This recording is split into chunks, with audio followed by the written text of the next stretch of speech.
what I want customers to hear is that no one knows your business better than you, right? And so what I want customers to do is to stay focused on the business outcome they're trying to achieve and determine what is their change rate they want to take on from the market.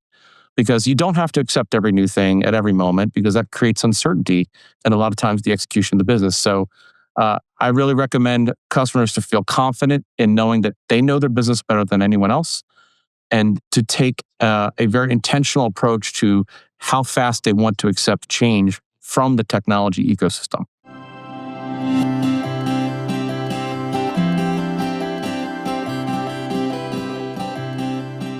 Welcome back to the Microsoft Tech Innovators Spotlight podcast. Very excited about our guest today. We have Bryan Harris, CTO of SAS. So Bryan, I don't work with you actively, but I've supported you before, and I've seen you on stage in front of 1,000 people eating progressively hotter wings with Sean Evans while still answering questions about the future of AI and cloud. So I feel like this interview will be easy for you.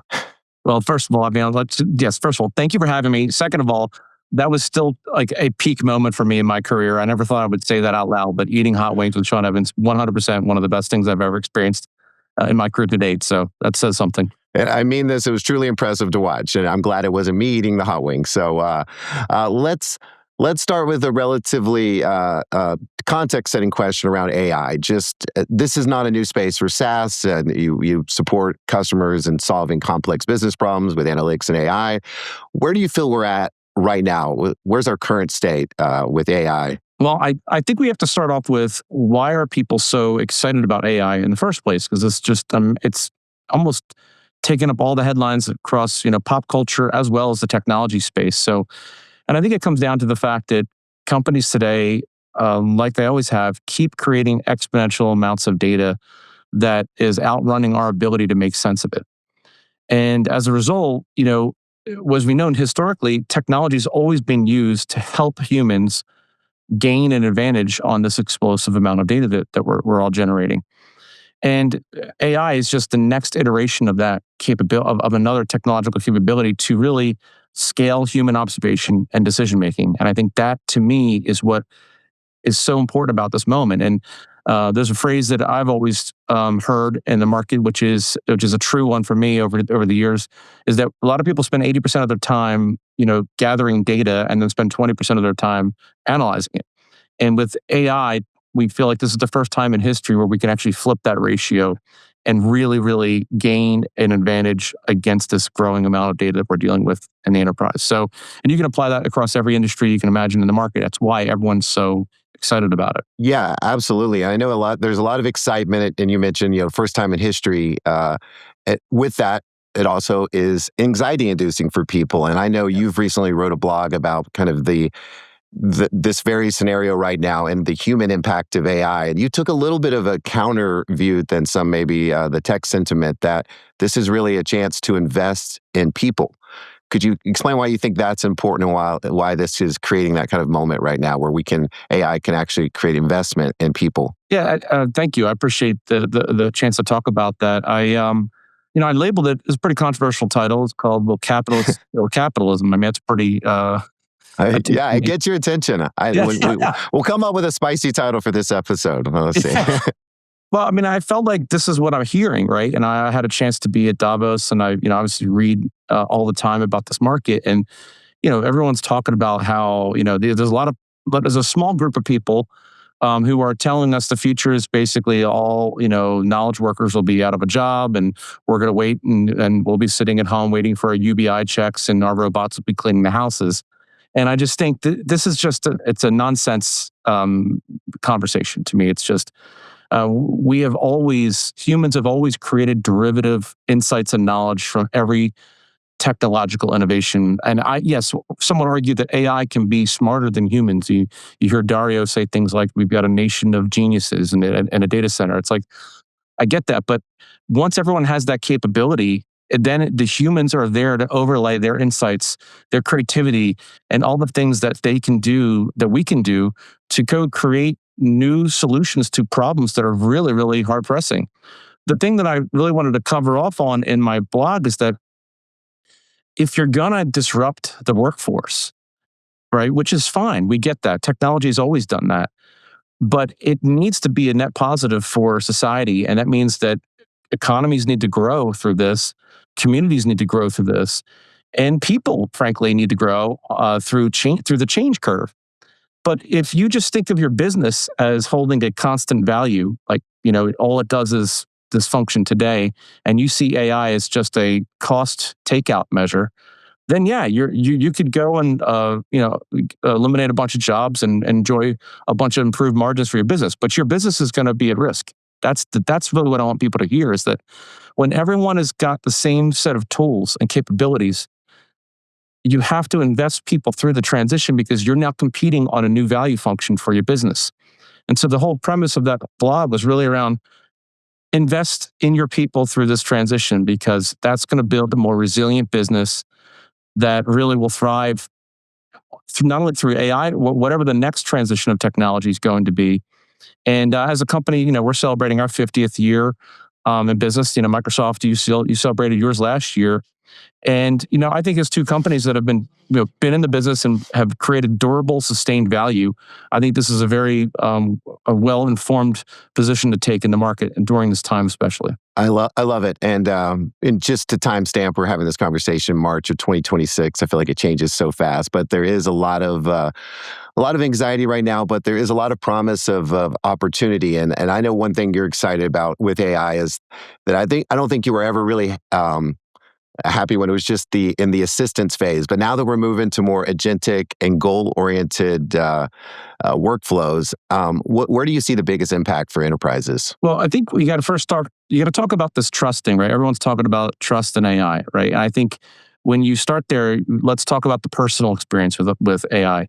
When you and I use, M365 Copilot, or pick your, AI endpoint of choice, um, if there is a hallucination, or if there is an error in the response that comes back from AI, you as the individual are responsible for overcoming that error, right?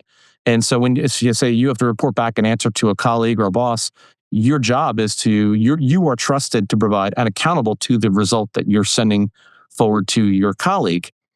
And then what changes when you move into agentic and enterprise use cases, that trust sits with the result.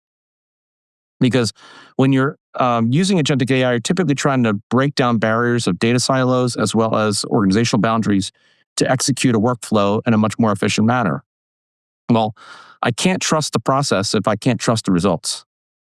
And so the challenge in the market right now that we're seeing and the opportunity is to take the best of both worlds. How can I use the power of large language models and lowering the barrier to entry to basically interact with data and systems, knowing that they can be sometimes error prone, but how can I overcome that error with strong governance guardrails that allows me to then provide deterministic answers that can be trusted in the enterprise? And I think for me, this is the most important theme of 2026 as we kind of continue to iterate through this, which is that how do we find this kind of balance between the strengths of determinism and the strengths of non-determinism to really deliver a profound ROI with AI? Do you see this decision or outcome-driven approach replacing more of that human-in-the-loop mindset for some workflows? So, when you're talking about trying to overcome, whether we need human in the loop or not, I think there's still definitely a need for human in the loop in a lot of cases. But let's just use kind of software development as a great example. It has kind of been universally accepted as the proof point for the ROI for AI.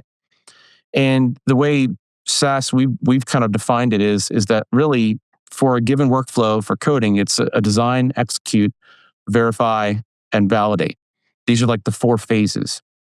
And when you hear people talk about context engineering, right, to us is instead of writing the code, we're writing specs and designs, data models, design considerations. We're writing requirements for performance and all the non-functional requirements, right? All of that goes into our overall design in Confluence, in Jira, all the things that go with a traditional software development lifecycle. But the big thing with software development that's very, very unique is that we are accustomed remember, we spent decades now doing test automation. We code, right? The verification steps and the validation steps are all code. Now, what's the difference between verification and validation? Verification is is really confirming that the design is executing from a technical perspective, right? It actually works the way we specified it from a technical perspective. The validation is actually verifying, it's validating that the end user outcome is achieved with the software. And so for us, that's kind of thinking of the, like the test driven design scenarios for end users or even agents or whatever work you're going to do for integration. So now, once you have all of this set up, context engineering, which is inclusive of the verification tests and the validation tests, you can now let AI run and iterate through generating code and until it then turns green, the verification and the validation steps. And that's exactly what we do right now. And we're seeing incredible outcomes from it. Now, there's definitely human oversight in this, right? Developers are still looking at the outcomes and they're either doing one of a couple of things. You're either looking at, do we need to reconsider the tests that we've created? Maybe that wasn't right. Or do we need to change the context that we gave the AI so that it actually creates the software better on when it's creating it? But what's important to note in the middle in software development is that it gets it wrong a lot because it's a generative AI model, right? So it's not going to be perfect. But we overcome that with strong verification and validation frameworks. And so if you take that example, then you can make the leap to other industries like life sciences and clinical trials. And how do we now take that process and take this design, execute, verify, and validate, and find the analogous versions of that in that industry and that workflow? And you can do that to manufacturing, you can do it into banking, finance, and fraud, all of that stuff, right? And so that's what we're doing as a company is we're focused on how do we take a proven approach in software development and find its equivalents in industries. And one of the things I appreciate about SAS is you've been very consistent in the fact that, and not focusing too much on the different AI models, but that the decision intelligence is the real advantage and delivering better outcomes. And so much I think is focused on because the models keep improving month to month, and but you're focused more on that decision intelligence piece and outcomes. Yeah, I think for us, at some point, like a customer, like a person who's using these AI models, like there has to be stability. Like there's a little bit of a fatigue right now, a change fatigue that everyone's feeling, and I think part of that's what I alluded to in that article as well is that we're kind of in this haze of disruption. Like every other month, there's a new capability, and meanwhile, I was just implementing the last capability. And so I think everyone kind of needs to chill out a little bit and to start looking at a smoother implementation schedule so that we could see the ROI of investment of time of any technology and then take a change rate that's appropriate for the business. Now, how does that fit into the decision intelligence side that you just mentioned? Well, when we build AI into our decision flows, like that decision intelligence needs to be stabilized because if I keep updating models, right, those models can introduce, if they are large language models or some sort of agentic flow which has non-determinism in it, I'm putting at risk the accuracy and the reproducibility of deterministic outcomes from these decision flows. So that's why we kind of hold that such an important part of our software is that customers making decisions or taking action on answers we provide, and they must get repeatable, accurate answers from us because most of our customers are performing high risk decisions with our software, and so we can't be right 90% of the time. I think that's a good transition when you talk about real world impact, risk becoming more tangible when you do move to that. How do you see digital twins bridging that gap for your customers? Well, let me first start by kind of defining what we see digital twins as. What's the purpose of them? You know, uh, digital twins are really there to model the complexity of problems and allow them to be seen, understood, and optimized. And when you see a digital twin, and when it's done really well, you really lower the barrier for collaboration in the solution of improving it. And one of the things we are so excited about here is we partnered with Epic Games and their Unreal Engine, and because it's such an incredible rendering engine for us to create realistic, environments for customers that allow them to see their business in high fidelity simulated environment with all the physics to come with it and fully rendered out. And we actually last year had a really incredible project with Georgia Pacific where we were trying to help them figure out how many AGVs, these autonomous guided vehicles, they want to move through their their plant for actually moving pallets. And when we showed them this, they were just blown away at how much, how, first of all, this thing's 4 football fields wide. So we modeled and rendered out all of it. And in doing so, it actually led to some really creative questions around how would they rethink laying out the plant, versus also how many AGVs do they really need. So you run optimization routines. And not only, one thing with the digital twin is you got to verify the math, but you also verify, can that math hold up in the simulation of the real world? And that's the power of a digital twin, is that you can kind of produce a prediction on what you think you're going to optimize, but then when you play it out in the twin, can it actually hold up and basically improve the overall performance of that facility? But there's another part of this too that is important with digital twins, is when you build that same twin can be used for things like worker safety and other use cases, because it becomes now the centerpiece of the conversation for a customer. So another area that we're working on is these computer vision problems, where many manufacturing plants, there's a hybrid environment of robots and people, and with that, we want to make sure that workers are safe.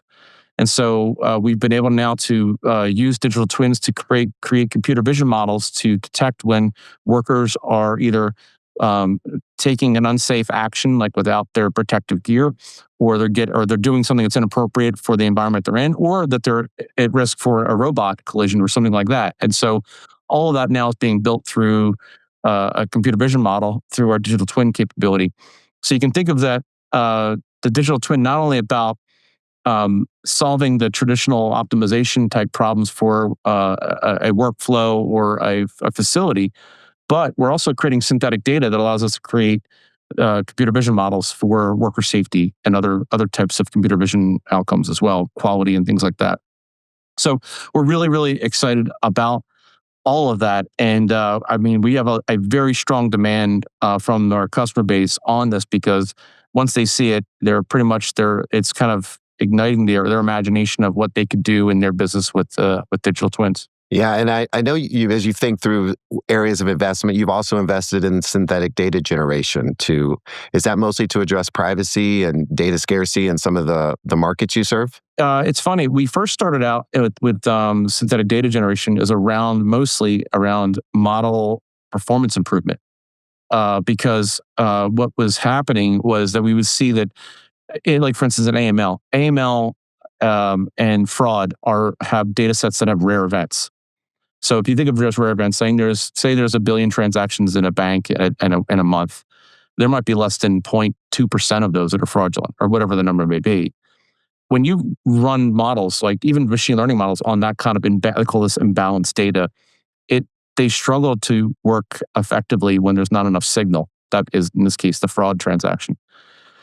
So synthetic data allows us to create more signal that is statistically congruent with real life data. And as a result, we have seen very, very significant improvements in model accuracy. So we've actually used generative adversarial networks to create signal on data. SAS Data Maker is our latest product for this, where we've improved model performance by 40% in financial services for this. So it is a significant capability that it can really improve a business's bottom line, and their accuracy of what they're doing with their decision making. So that's really, really important. Now, secondary to that, we have discovered a significant interest from customers who, just to your point that you said earlier, just lowers the risk of security of dealing with private the personal information associated with data, and training models on data that has sensitive information. And so if you think of like this donut, where like in the center of the company is the most sensitive data, if you can create statistically congruent synthetic data, you can kind of move it out to the perimeter and have more people work on that data, and make breakthroughs on it, and then move the algorithms closer to the middle and see if those discoveries and breakthroughs still hold up on the real data. That is a very, very, very sought after capability across especially regulated environments for us. So we're seeing those two use cases be very, very popular right now. Oh, thanks for sharing. I appreciate the kind of the holistic approach to AI and thinking through impact, digital twin, synthetic data, and how to serve enterprises and more regulated industries. So, would I love to also, go real ahead. quick, Yeah. I want to connect the dots back to the digital twin too.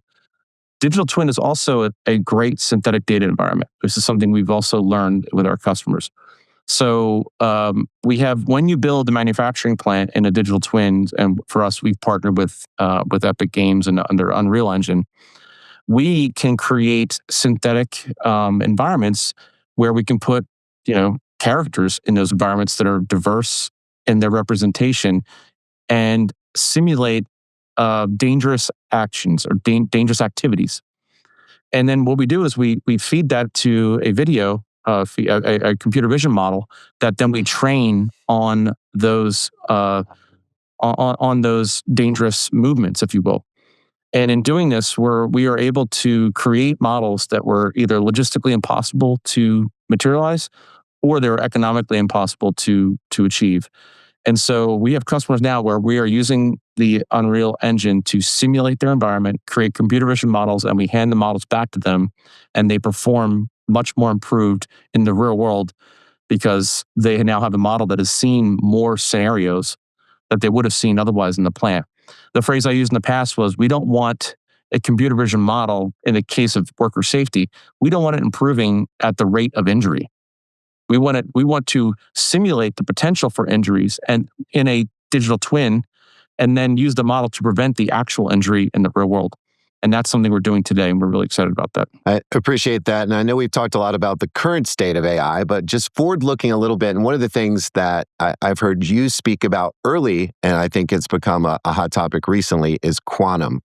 Could you talk a little bit about how you were early in on this? Why do you feel it's going to be so impactful as we move forward? Well, I think, as we know, there's a class of problems that are just so complicated. Usually they're combinatorial problems where there's not really a traditionally algorithmic efficiency to solve it. And so you have what you consider to be like the traveling salesperson problem, which is like, you got to travel to all these cities, not repeat one city and get back, and do that by minimizing the distance. You can't just run an algorithm on that. You have to try all the possibilities and measure the total distance traveled, and that's your solution.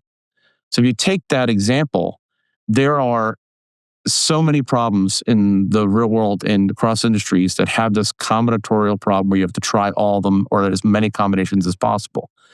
And quantum is uniquely suited for this because of its ability to traverse a solution space, like I just described, like at the same time. So instead of having to do this sequentially, it kind of searches the entire space. And what we're doing is we're building this hybrid model between quantum and classical computing, where you can think about, if I have a billion or 20 billion solutions in this whole information space, I may be able to get to the top 10 best ones and hand it over to the classical computers. And then from there, have it work through those 10 solutions and figure out which one of those is the absolute best. And when you do that, now we have all the transparency and lineage and all the things we would in our traditional computing, we can bring to bear to that. But the quantum computer was an accelerator to finding the top end solutions. That's just one example of it. But when you talk about things for us as SAS, we've been doing optimization problems for a very, very long time, and they're highly dimensional, they're highly combinatorial, there's constraints involved, and as a result, these are very complex problems to solve. So for us, quantum is very important in lowering the cost of finding a solution, improving the quality and precision of the solution, and then overall actually lowering the environmental footprint also of how do we solve some of these problems for customers. Well, Bryan, thanks for sharing that insight into where you see can come next with quantum. And I know it's very helpful to get that holistic picture of the current state of AI and how some of these concepts like digital twins, synthetic data play into delivering real world impact. Is there anything we didn't touch on that you'd like to share as we close out here? Yeah, I'll leave with two things here. I think the first is, you mentioned earlier the change rate, like there's just constant disruption of like a new model's released, and there's 10 ways to do RAG, there's 50 ways to do RAG, there's agentic, all this stuff. For a lot of customers, it's a lot of noise. And what I want customers to hear is that no one knows your business better than you, right? And so what I want customers to do is to stay focused on the business outcome they're trying to achieve and determine what is their change rate they want to take on from the market. because you don't have to accept every new thing at every moment because that creates uncertainty and a lot of times the execution of the business. So I really recommend customers to feel confident in knowing that they know their business better than anyone else and to take a very intentional approach to how fast they want to accept change from the technology ecosystem. I think it's really important for them to stabilize their agendas as well as driving better outcomes for the business. So that's number one. Number two, I would ask that we really focus on investing in people. AI is just one iteration. It is not the final destination of all technological innovation in the world. It is one iteration of many, and there'll be many more. So you have to think of this as a new, what has changed is I think the rate of change is definitely something that's been disruptive.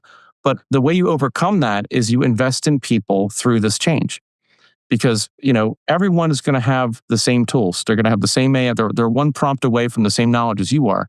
So investing in people is what's going to create that kind of that culture of human ingenuity of saying, what can I now think of to solve a problem in a new way? Or how can I have a team of people solve a problem in a new way that no one thought of?